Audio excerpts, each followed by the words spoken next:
दोस्तों लास्ट जो हमने वीडियो बनाई थी जिसमें आपको बताया था उज़्बेकिस्तान के बारे में कि जो स्टूडेंट्स एडमिशन लेते हैं एमबीबीएस में उज़्बेकिस्तान में, तो उन्हें क्यों उज़्बेकिस्तान में एडमिशन लेना चाहिए, क्या ऐसी खास चीज़ है उज़्बेकिस्तान में एडमिशन लेने के लिए।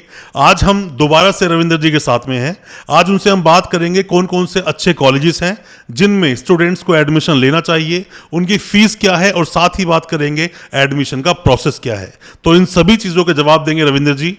रविंद्र जी, वेलकम आपका फिर से हमारे यूट्यूब चैनल पर। Thank you very much Virendra ji, thank you very much.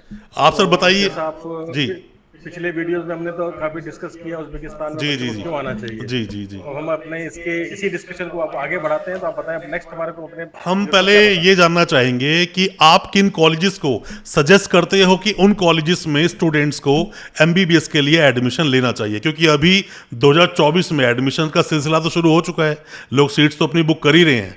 तो अभी स्टूडेंट्स को कौन सी यूनिवर्सिटीज़ या कॉलेजेस आप सजेस्ट करेंगे? देखिए, अभी जो हमारे पास उज़्बेकिस्तान का जो ऑप्शन है, जैसे जी मैंने आपको बताया उज़्बेकिस्तान में काफी बड़ी बड़ी यूनिवर्सिटीज हैं और जी काफी सारी यूनिवर्सिटीज है, बहुत सारी नई यूनिवर्सिटीज भी आ गई हैं। जी अब देखिए, बच्चों को जो हम लोग जो एडवाइस देते हैं वही देते हैं कि सबसे पहले हमारे को एक बैकग्राउंड यूनिवर्सिटी का चेक कर लेना चाहिए, उसकी बिल्कुल। रेपुटेशन को चेक कर लेना चाहिए, उसकी परफॉर्मेंस को चेक कर लेना जी चाहिए। मैं इसमें किसी भी यूनिवर्सिटी के लिए नेगेटिव नहीं हूँ, लेकिन मुझे ये जरूर है कि हमें अपना एक्सपीरियंस, क्योंकि हम भी देखो हर यूनिवर्सिटी में काम नहीं कर सकते जी हैं, जी जी जी क्योंकि यूनिवर्सिटी में एडमिशन के अलावा जो ड्यूटीज और रिस्पॉन्सिबिलिटीज होती हैं वो बहुत सारी होती हैं। हर यूनिवर्सिटी के साथ में हम लोग वो सारी ड्यूटीज रिस्पॉन्सिबिलिटीज को पूरा नहीं कर सकते। जी तो अब जो जो हमारी प्रेफरेंस है उज़्बेकिस्तान में काम करने में, देखिए उसमें हमने दो यूनिवर्सिटी को चुना है। जी तो दोनों यूनिवर्सिटियां सेंट्रल एशिया, सिर्फ उज़्बेकिस्तान की नहीं, हमारा Kyrgyzstan, Kazakhstan, Uzbekistan, Turkmenistan, Tajikistan, ये जो पूरा सेंट्रल एशिया का जी रीजन है, इनमें सबसे पुरानी यूनिवर्सिटी या सबसे बड़ी यूनिवर्सिटी में गिनी जाती है। जी सबसे पहले जो हमारी प्रेफरेंस है वो है ताशकंद मेडिकल एकेडमी। जी ताशकंद मेडिकल एकेडमी जो है ये 1919 में बनी थी। आज ये 100 साल से ज्यादा इसको हो गए हैं जी यहाँ फंक्शन करते हुए। यहाँ पर इसका जो स्पेशलाइजेशन है जनरल मेडिसिन का, ये 1924 में इनका पहला बैच निकला था। जी और लगातार जो है ये डॉक्टर्स बनाते चले आ रहे हैं, और पूरे हमारे सेंट्रल एशिया के सबसे बड़े हॉस्पिटल्स में और सबसे बड़े इंस्टीट्यूट में इनकी गिनती होती है। जी 2022 में इन्होंने अपना एक जो है एक नई बिल्डिंग को चालू किया। वो एक state of the art technology है, वो बहुत मॉडर्न टेक्नोलॉजी का बिल्डिंग है। उसके अंदर एक बहुत बढ़िया सिमुलेशन सेंटर है। जी वो सिमुलेशन सेंटर में अगर बच्चे विजिट करें, उसके हम वीडियोस वगैरह भी आपसे शेयर करेंगे। जी वो सिमुलेशन सेंटर ऐसा है कि जहां पर एक्चुअल में आप बिलीव नहीं कर पाएंगे कि ये एक रियल बॉडी है, ये एक डमी बॉडी। जी वो मुस्कुराती भी है, वो रोती भी है, वो रेस्पॉन्ड भी करती है, इंजेक्शन लगाओगे तो चिल्लाती भी है। मतलब इस तरीके से उन्होंने एक बच्चे का, एक जो हमारा नया बच्चा है उसको अगर एक्सपेरिमेंट करना है, उसको समझना है, तो इतना अच्छा सिमुलेशन सेंटर बनाया, उसको देख करके आप हैरान रह जाएंगे। जी उसके बाद मॉडर्न टेक्नोलॉजीज हैं। यहाँ पर टीचर्स लेवल के जो लोग हैं वो सारे पीएचडी लेवल के हैं, मास्टर, जी पीएचडी और डॉक्टर। एक तो हम डॉक्टर की बात करते हैं तो डॉक्टर मेडिसिन है, जिसको हम एमबीबीएस बोलते हैं। यहाँ पर एक डॉक्टर ऑफ साइंस होता है जो पीएचडी के वो डॉक्टरेट है। जी जी जी हाँ। डॉक्टरेट बन तो जाता है। उस लेवल के टीचर्स यहाँ बच्चों को पढ़ा रहे हैं। और ताशकंद मेडिकल एकेडमी का मैं आपको एक बहुत अच्छा एग्जांपल बताता हूँ, और ये सेम चीज समरकंद के लिए भी लागू होती है कि ये दोनों बच्चों की जो प्रैक्टिकल एजुकेशन है ना, उसको बहुत ज्यादा ध्यान देते हैं। जी ये सिर्फ थ्योरी के ऊपर ध्यान देते हैं, इनको ये पता है कि बच्चों स्टूडेंट्स हैं उन लोगों को हमें कैसे आगे ट्रेन करना है। साथ साथ मैं समरकंद पे भी आ जाता हूँ ताकि बाद में मैं दोनों के बेनिफिट्स को जी जी देखूं। जी जी समरकंद जो है 1930 में स्टार्ट हुई थी। समरकंद का जो हॉस्पिटल है, जिसको रिपब्लिकन हॉस्पिटल बोलते हैं, 1927 से चल रहा है। 1927 से वो हॉस्पिटल है, रिपब्लिकन हॉस्पिटल, जिसको हम Samarkand state medical institute clinic 1 बोलते हैं। जी उनका 2 क्लिनिक है। ये सबसे पुराने हॉस्पिटल्स में गिना जाता है सेंट्रल एशिया के। जी और क्लिनिक 2 जो है वो बहुत बड़ा है, वो भी एक मॉडर्न हॉस्पिटल है, जो हमारे इंडिया में अगर आप मैक्स, अपोलो और फोर्टिस से कंपेयर करेंगे, उस लेवल का ये हॉस्पिटल हमारे यहाँ पर है, और बहुत बड़ा हॉस्पिटल है। दोनों यूनिवर्सिटीज के बढ़िया हॉस्पिटल हैं। हर स्पेशलिटी का एक अलग हॉस्पिटल है इनके पास। पीडियाट्रिक के लिए अलग है, गायनी के लिए अलग है, डर्मेटोलॉजी के लिए अलग है, कैंसर के लिए अलग है। मतलब बच्चा जिस स्पेशलिटी में जाना चाहे, एक्सपोजर लेना चाहे, उसमें पूरा अच्छा उसका एक्सपोजर मिलता है। और जो टीचर्स हैं, आप समझ लीजिए कि अगर बच्चा किसी टीचर को गुरु बना करके बोलेगा सर मुझे सीखना है, तो उसको अपने साथ हॉस्पिटल में, अपने क्लिनिक में पूरा एक्सपोजर देने के लिए तैयार है। जी तो सबसे बड़ी तो ये एक दो यूनिवर्सिटीज के एडवांटेजेस हैं। दोनों के अपने अपने जो हॉस्पिटल्स हैं, उनमें बच्चा जाकर के अपना अच्छा प्रैक्टिकल एक्सपोजर यहाँ पर ले सकता है। जी अब जो मेरा एक्सपीरियंस यहाँ पर नया रहा, देखिए बहुत सारे बच्चे पिछले दिनों यूक्रेन से ट्रांसफर होकर के यहाँ पर, जी अब यूक्रेन के बच्चे जो यहाँ पर ट्रांसफर होकर के आए, हमारे को बुलाया गया यूनिवर्सिटी से, दोनों जगह पे बुलाया गया। यूनिवर्सिटी ने हमें ये बोला कि देखिए साहब, ये बच्चे जो हैं वो बच्चे हैं जो यूक्रेन में ट्रांसफर हुए। पहले इन्होंने 2020 के बाद, ये कोविड के सिनेरियो था, जी तो कोविड में ये लोग ऑनलाइन पढ़ते रहे। इसके बाद 2022 से यूक्रेन में वॉर हो गई, उसके बाद ये ऑनलाइन पढ़ते रहे। तो हमारे हिसाब से इनके पास में नॉलेज नहीं है जो एक डॉक्टर बिल्कुल बन बिल्कुल सके। स्टडी डिस्टर्ब हुई है इन लोगों की। ऑनलाइन थ्योरी पूरी है। तो इन लोगों ने क्या किया है कि ये लोग जो अभी छुट्टियां आ रही हैं, जी इन छुट्टियों में इन लोगों को ये हॉस्पिटल की ट्रेनिंग दे रहे हैं। जी और जो बच्चा जिसको इंडिया में जाने की मजबूरी है, उसको ये दे रहे हैं कि आप इंडिया जाकर के अपने घर के पास के किसी भी हॉस्पिटल में जाकर के वो 2 महीने अपने घर नहीं बैठना है, जी प्रैक्टिकल ट्रेनिंग लेनी है, उस डॉक्टर से सर्टिफिकेट बना के लेके आना है। जी मतलब ये कोई फॉर्मेलिटी नहीं कर रहे हैं, ये कह रहे हैं कि अगर बच्चा हमारी डिग्री लेकर के इंडिया में जाता है तो एटलीस्ट हमारा वो बच्चा जो है वो एक क्वालिफाइड प्रॉपर डॉक्टर हो। बिल्कुल और बिल्कुल देखिए सबसे बड़ी उज्बेकिस्तान की एडवांटेज क्या है, जो हमारी एनएमसी का नॉर्म्स भी यही कहता है कि जब बच्चा यहाँ से डिग्री ले ले तो इस कंट्री में प्रैक्टिस के लिए उसकी डिग्री वैलिड होनी चाहिए। जी होनी इसका चाहिए। मतलब जो इस बच्चे को ये ट्रेन कर रहे हैं, उस बच्चे ने उज्बेकिस्तान के मरीजों में भी काम करने की जो एलिजिबिलिटी है, क्षमता तो है ये उसके नहीं पास, ठीक। चाहते कि हम किसी फॉर्मेलिटी में जाए, कुछ जाए, वो बच्चा प्रॉपर डॉक्टर हो। तो जो उनकी प्रैक्टिकल ट्रेनिंग है, basic nursing training, basic doctor training, junior doctor training, वो सारी इनको ये अलग से प्रोवाइड करा रहे हैं इन्होंने। अब जो बड़े बच्चे हमारे जो जिनको हम बोलते हैं 5th ईयर के 6th ईयर के बच्चे, इनको अलग से वो प्रैक्टिकल ट्रेनिंग दी। तो ये एक सीरियसनेस है।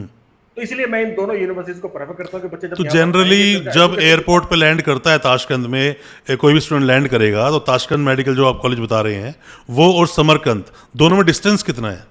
देखिए जो ताशकंद मेडिकल एकेडमी है, यहाँ पे आप ले लीजिए 35 मिनट लगते हैं एयरपोर्ट से। एयरपोर्ट से, ठीक है जी। और अगर आप वैसे चेक करें तो 20 या 22 किलोमीटर की दूरी होगी। 35 मिनट में आप यहाँ पे हमारे यूनिवर्सिटी के हॉस्टल में पहुंच जाते हैं। जी। हॉस्टल से 5 मिनट का वॉकिंग डिस्टेंस है। और समरकंद में? अगर वैसे अगर हम जाए समरकंद एयरपोर्ट, तो समरकंद एयरपोर्ट यूनिवर्सिटी से 20 मिनट की दूरी पर है, ठीक है। बहुत नजदीक है और वहाँ पे बच्चे जा नहीं सकते तो हैं। स्टूडेंट्स को बच्चे- फ्लाइट बच्चे- समरकंद की लेनी चाहिए या फिर ताशकंद की लेनी चाहिए? नहीं, जो बेसिकली क्या होता है, देखिए मैं पहले ताशकंद के बच्चों पे आता हूँ।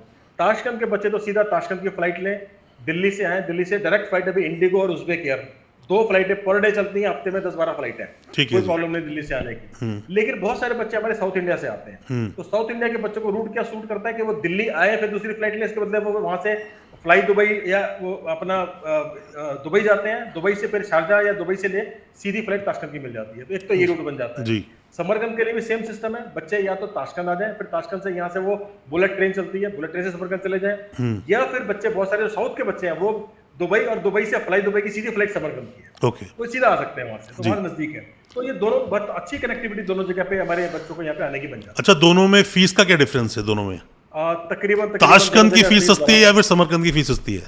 जी, दोनों की फीस ऑलमोस्ट बराबर ऑलमोस्ट है। सेम है।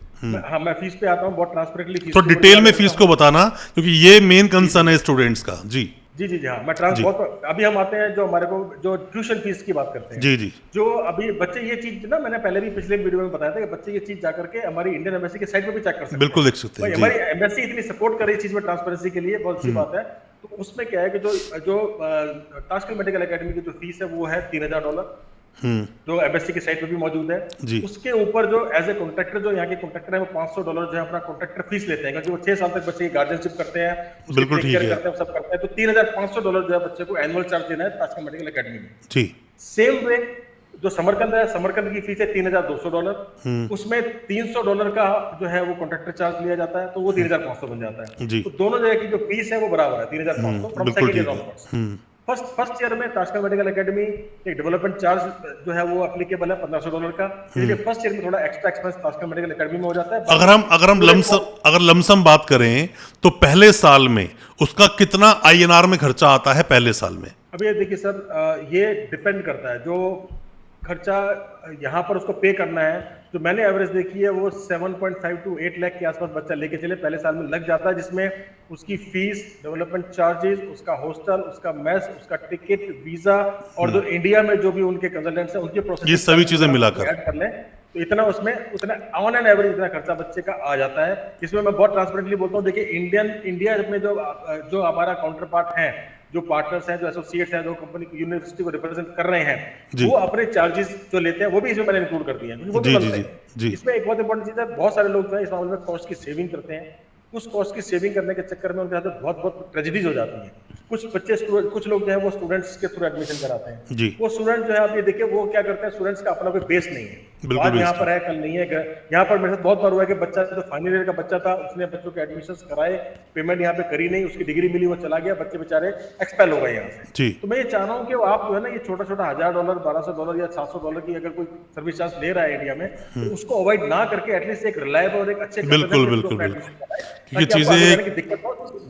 क्योंकि वक्त लगेगा चीज़ों में। कंसल्टेंट है, सालों से काम कर रहे हैं, उनके साथ आप काम करें ताकि वो आपकी आगे की जिम्मेदारी भी ले सके। तो ये पहले साल में अगर 7-7.5 लाख के आसपास खर्चा आता है, तो नेक्स्ट ईयर से कितना खर्चा आता है, कब तक चलता है ये खर्चा? आप अगर नेक्स्ट ईयर में जाते हैं तो ट्यूशन फीस हो गई $3500, उसके बाद में समरकंद में हॉस्टल $500 का है, तो यहाँ पर ताशकंद में $600 का हॉस्टल है, $1200 मेस का है, और दो इंपॉर्टेंट खर्चे हैं। हर साल वीजा का अप्रोक्सीमेटली $250 से $300 लगता है, और एक बहुत इंपॉर्टेंट खर्चा जो बाकी कंट्रीज में नहीं है, सिर्फ उज्बेकिस्तान में है, वो है गवर्नमेंट रजिस्ट्रेशन। जी। गवर्नमेंट रजिस्ट्रेशन जो है वो जब भी बच्चे का वीजा चेंज होता है उसे कराना पड़ता है, तो ऑन एन एवरेज $250 जो है वो ऑन एन एवरेज जो है वो हर ईयर बच्चे को रजिस्ट्रेशन पे देना पड़ता है। ओवरऑल तो अगर कितना हम पड़ इसको जाता है? ऐड कर लें, तो हम इसको सबको ऐड कर लेते हैं और इंडियन नोट्स में लेते हैं, तो ये 4.25 से 4.5 लाख रुपया जो है वो बच्चे को हर साल वो देना पड़ता है। जी। इसमें तो इसको एलिजिबिलिटी क्या? पूरा- जी जी जी, अब इसको अगर आप पूरा कॉस्ट को ले ले, पूरा बजट अगर आप पूरे 6 साल का ले लेते हैं, जी। तो ये पूरा खर्चा जो है ना 28 से 30 लाख रुपया मतलब 30 लाख में इंडियन स्टूडेंट उज्बेकिस्तान से अपनी एमबीबीएस कंप्लीट कर सकता है, आप ये बोलना चाहते हैं? यस यस, बड़े आराम से कंप्लीट करते, सारे खर्चे आ गए, पूरी 6 साल की फीस, हॉस्टल, वीजा, खाना, रजिस्ट्रेशन सब इंक्लूड हो गया। सब इंक्लूड हो गया उसमें, दोनों का, समरकंद का भी और ताशकंद का भी। जी। जनरली अगर बात आपसे अगर करें इसमें एलिजिबिलिटी क्राइटेरिया को हम देखें, क्योंकि सिर्फ परसेंटेज का होना, सिर्फ नीट का होना, उसके अलावा भी कुछ डॉक्यूमेंटेशंस होते हैं, जरूरी होते हैं, तो पूरा एक बार एलिजिबिलिटी क्राइटेरिया बताइए किस तरह से मतलब स्टूडेंट को प्रोसेस करना पड़ेगा इन चीज़ों के साथ में। प्राइमरीली देखो, बच्चे को नीट क्वालिफाई होना बहुत जरूरी है, बिल्कुल जरूरी है। वो इंपॉर्टेंट है। नीट के लिए बता दो 3 साल का नीट का स्कोर वैलिड होता है, तो जैसे 2024 में हम बात कर रहे हैं, तो 2022 का, 2023 का और 2024 का, इन जी। 3 में से कोई भी एक नीट बच्चे ने क्वालिफाई किया हो तो बच्चा यहाँ पे अप्लाई कर सकता है। ठीक है जी। उसके बाद सेकंड इंपॉर्टेंट चीज ये है कि बच्चे के जो 12th में जो रिक्वायरमेंट हमारी रहती है, पीसीबी 50% होना चाहिए हमारे जनरल कैटेगरी में, और 40% होना चाहिए ओबीसी कैटेगरी में, वो रहना चाहिए। और उसके बाद जो बच्चे के पास अपना एक वैलिड पासपोर्ट होना चाहिए। एडमिशन के लिए जरूरी नहीं है, एडमिशन हम आधार कार्ड से स्टार्ट कर सकते हैं, लेकिन जैसे एडमिशन हो जाएगा आपको वीजा लगाना है, जी। वीजा की प्रोसेस चालू करनी है, उसके लिए आपको पासपोर्ट चाहिए। तो पासपोर्ट, अपना 12th का स्कोर और नीट का स्कोर, ये सब लेकर के आप अपनी आपकी एलिजिबिलिटी कंप्लीट होती है, प्लस हमारे को फोटोग्राफ चाहिए होती है। अब साथ साथ क्या हो रहा है, अभी धीरे धीरे हम ये देख रहे हैं कि हेल्थ की तरफ भी थोड़ा सा दिमाग जा रहा है, ध्यान जा रहा है। तो जी। एक हेल्थ सर्टिफिकेट की रिक्वायरमेंट जो है ताशकंद मेडिकल एकेडमी ने चालू करी है। उसमें उन्होंने कुछ डिजीज बताई है, जैसे वो कोविड हो गया और चिकन पॉक्स हो गया, ये 3-4 चीजें हैं जो बच्चे को वहां से सर्टिफिकेट लेकर के आना पड़ेगा अपनी हेल्थ को प्रूव करने के लिए, ताकि मैं I am fit to study and fit to travel, ये सर्टिफिकेट बच्चे को वहां से लाना होता है। तो ये है बेसिक एलिजिबिलिटी की रिक्वायरमेंट्स। अच्छा, अभी जो आपने बताया कि कैंडिडेट का अगर 22, 23 या 24 में कोई भी एक टाइम पे अगर नीट क्लियर है, तो गैप जो है 2 साल, 3 साल या 1 साल का, तो गैप स्टूडेंट्स को भी ताशकंद कॉलेज या फिर समरकंद ले लेता है? हाँ, गैप की कोई क्योंकि प्रॉब्लम नहीं है। बांग्लादेश में मैंने देखा है, बांग्लादेश में गैप को नहीं लेते हैं बांग्लादेश में। नहीं, यहाँ उज्बेकिस्तान में गैप की कोई इशू नहीं है। बच्चा अच्छा, अगर गैप में कोई बच्चे issue के नहीं है। पास तो भी वो accept कर लेता है। कॉलेज के बारे में मुझे आपने बताया, फीस के बारे में आपने बताया, एलिजिबिलिटी के बारे में भी हमने बात की। वहां पर जनरली एक रेशो देखें लड़के और लड़कियों का, बॉयज और गर्ल्स का, तो इंडिया से ज्यादा क्राउड क्या है, लड़कियों का या लड़कों का? जी, जो मेरी कैलकुलेशन है, आप 60-40 की रेशियो लेके चलिए, 40% लड़कियां हैं और 60% जो है वो, मतलब ऑलमोस्ट बराबर से हम कुछ बोल सकते हैं। ऑलमोस्ट बराबर आप लेकर चले। लड़कियां भी बहुत संख्या में बच्चियां यहाँ पे आके पढ़ रही हैं, और उज्बेकिस्तान इस मामले में बहुत सेफ है, गर्ल्स के मामले में बहुत सेफ कंट्री है ये यहाँ पर, और क्राइम फ्री कंट्री, यहाँ पे क्राइम नहीं है। पूरा कंट्री जो है वो कैमरे हर जगह लगे हुए हैं, हर किलोमीटर पे मैं देखता हूँ कैमरे हैं, और क्राइम यहाँ पे बिल्कुल भी नहीं है। बहुत इंपॉर्टेंट चीज है कि आप एक बार विजिट कीजिएगा, मैं आपको दिखाऊंगा। यहाँ पर जो है दुकानों में ताला तो लगता है, लेकिन वो शीशे की दुकानें हैं। अच्छा। रात को सब कुछ खुला रहता है। जी, तो इंडिया जी। में ऐसा हम इमेजिन, इंडिया में मॉल्स में होता है ऐसा, मॉल्स में है ऐसा। जी जी जी। हाँ बिल्कुल, यहाँ बिल्कुल शीशे, पूरा रोड के ऊपर जो शॉप्स है वो सिर्फ शीशे की होती है, दरवाजा भी शीशे का होता है, सब कुछ डिस्प्ले में रखा होता है। हाँ, यहाँ पे कभी कोई प्रॉब्लम नहीं हमने देखी। वहाँ क्लाइमेट कैसा रहता है, क्लाइमेट कैसा रहता है, टेम्परेचर क्या रहता है वहाँ का? देखिए, जैसे इन दिनों में हम लोग जून में बैठे हैं, तो इस टाइम पर जो है टेम्परेचर जो है 38-40 तक टच करता है, थोड़ी गर्मी हो जाती है यहाँ पर। लेकिन सर्दियाँ यहाँ पे अच्छी होती हैं। अब सर्दियों में यहाँ पर माइनस में टेम्परेचर चला जाता है, -10, -12 तक जाता है, स्नोफॉल भी रहती है। आप यहाँ का टेम्परेचर आप इंडिया के किसी एक अच्छे हिल स्टेशन से कंपेयर कर सकते हैं, आप शिमला से कंपेयर कर लीजिए। बट हिल स्टेशन पे तो सर 40 टेम्परेचर नहीं जाता है खैर। हाँ, शिमला में 40 नहीं जाता है, बस ये है कि हाँ, सर्दियों में आप कंपेयर कर सकते हैं वहाँ पर, लेकिन यहाँ इन दिनों 40, लेकिन ये 40 जो है 3 से 4 हफ्ते रहेगा। अब अच्छा ये जुलाई जैसे मिडिल तक हम पहुंचेंगे, उसके बाद में जो है ये प्रॉब्लम खत्म हो जाएगी। हमारे को सिर्फ जनरली एसी की जरूरत नहीं पड़ती है, पंखे से काम चल जाता है। अच्छा पंखा चलता है। और कुछ मैसेज जो आप देना चाहें स्टूडेंट्स को, जो इंडियन स्टूडेंट्स हैं? जी, मैं जो बेसिकली बच्चों को, जैसे आपने मुझे बताया कि जो यूनिवर्सिटीज कौन सी प्रेफर करते हैं, मैं आपको बताता हूँ। आप अच्छे से स्टडी करें ताशकंद जी। मेडिकल एकेडमी के बारे में और समरकंद मेडिकल यूनिवर्सिटी के बारे में। ये जी। दोनों यूनिवर्सिटीज टॉप क्लास यूनिवर्सिटीज हैं, पढ़ाई के मामले में भी, अपनी रेपुटेशन के मामले में भी। और सबसे इंपॉर्टेंट, आप अगर आप गूगल करेंगे तो world federation of medical education WFME ने बोला है कि उनका एक एक्रेडिटेशन का क्राइटेरिया उन्होंने डाला है 2024 से हर यूनिवर्सिटी को फॉलो करना है। सिर्फ यही 2 यूनिवर्सिटीज हैं जिनको WFME का एक्रेडिटेशन मिला हुआ है, ताशकंद मेडिकल एकेडमी को और समरकंद मेडिकल यूनिवर्सिटी को। बाकी यूनिवर्सिटीज का उन्होंने या तो अप्लाई किया होगा या अप्लाई भी नहीं किया होगा, लेकिन ये ओके। 2 यूनिवर्सिटी जो है वो एडवांस चलती हैं, क्योंकि इनके पास जी, में जी, सारे जी। क्रेडेंशियल्स हैं उस चीज को लेकर के। तो इनको फटाफट जो है वो जैसे ही जनवरी 24 में एप्लीकेबल हुआ, अब मार्च अप्रैल में इन लोगों ने अप्लाई करके वो अपना एक्रेडिटेशन भी सिक्योर कर लिया। तो पूरी तरह से NMC और WHO के नॉर्म्स को फुलफिल करती हुई यूनिवर्सिटीज है। इंटेक्स के बारे में कुछ बोलना चाहेंगे आप? 2 इंटेक हमारे इन जनरल होते हैं। एक सितंबर इंटेक जो मेजर इंटेक होता है, जो अभी हम लोग जिसमें अभी एडमिशन हमारे अभी चल जी। रहे हैं। दूसरा इंटेक हमारा रहेगा फरवरी मार्च इंटेक, उसको हम बोलते हैं। लेकिन वो डिपेंड करता है कि कितनी सीट्स हमारी जो है वो वैकेंट रह भर जाती गई हैं। हैं। जी। हाँ, अभी पीछे कोविड की वजह से हमारे बहुत सारे नीट लेट होता जा रहा था, तो हमारा एक अच्छा खासा बच्चा जो है वो फरवरी में भी आया करता था, लेकिन जी, मेजर जी। एडमिशन हमारे अभी सितंबर में हो जाते हैं। तो ये मतलब कुल decision मिलाकर लिया 2 जाता है। इंटेक्स हैं, 2 इंटेक में स्टूडेंट्स एडमिशन ले सकते हैं। जी जी हाँ, 2 इंटेक बच्चे एडमिशन ले सकते हैं। ठीक है रविंदर जी, फिर दोबारा एक वीडियो आपके साथ जरूर करेंगे। जो स्टूडेंट्स के सवाल रहेंगे कमेंट बॉक्स में, या जो भी क्वेरी स्टूडेंट्स की रहेंगी, बट फिर भी आपसे बोलना चाहूँगा लास्ट में स्टूडेंट्स के लिए कोई मैसेज आप देना चाहें? बस मैं तो चाह रहा हूँ कि बच्चे अगर अच्छी एजुकेशन लेना चाहते हैं, तो बहुत सारे बच्चों के मन में एप्रीहेंशन रहती है कि मैं अब्रॉड क्यों जाऊँ। अभी हम एक ग्लोबल वर्ल्ड में रह रहे हैं। मूवमेंट को रिस्ट्रिक्ट मत कीजिए। आप बाहर आइए, बाहर आने के बाद आप देखेंगे कि आपकी एजुकेशन, एक अच्छी एजुकेशन लेकर के अच्छा डॉक्टर बन के आप इंडिया वापस जाइए। आप इसमें स्टिक ना कीजिए, ज्यादा ड्रॉप ना कीजिए। Just take a decision, come to us and we will give you a very good platform to study to become a doctor. बहुत बहुत शुक्रिया सर, बहुत बहुत शुक्रिया सर बने रहने के लिए वीडियो के साथ। और स्टूडेंट्स को आई होप कि बहुत अच्छी इन्फॉर्मेशन आपसे मिली होगी। फिर दोबारा मिलेंगे सर नेक्स्ट वीडियो में। बहुत बहुत शुक्रिया sir. Thank you. Thank you so much. Thank you.